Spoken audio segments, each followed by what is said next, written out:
Մենք պատրաստ ենք ցանկացած սցենարի, բայց թույլ չենք տալու այս չարիքը, որպեսզի նորից վերարտադրվի։ Ճիշտ եմ ասում։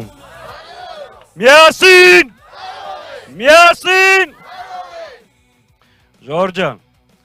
իրականում մենք փորձելու ենք, այս օրերին եղել ենք ու Հայաստանի ցանկացած բնակավայր մտնենք, մենք մտնելու ենք այսպես պարզ մարդկային ձեր բոլորի հետ խոսելու ենք։ Իրավիճակը շատ պարզ է եւ հստակ։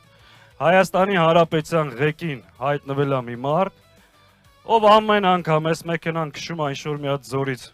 ընկնում է ցած, տանում խփում է ինչ-որ պատի, դուրս է գալի մի հատ իրան թափ է տալի,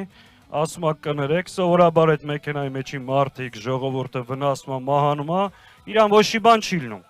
Հետո էլի նստում այդ մեքենայի ղեկին, ասում է ժողովուրդ, օգնեք նստեմ, շարունակեմ էլի խփել պատին, գցել ձորին, ու այս մեր պետականությունը, որ այրան գնով երկար ընդմիջումներից հետո մեր ժողովուրդը ձեռք է բերել, փորձում են տանել կործանման։ Մեր ասածը ձեզ հետևյալն է, օգնեք ազատվենք այս տեսակից,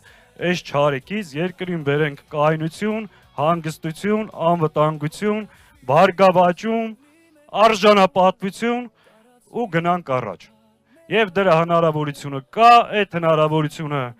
հունիսի 7-ին, համար 17-ին։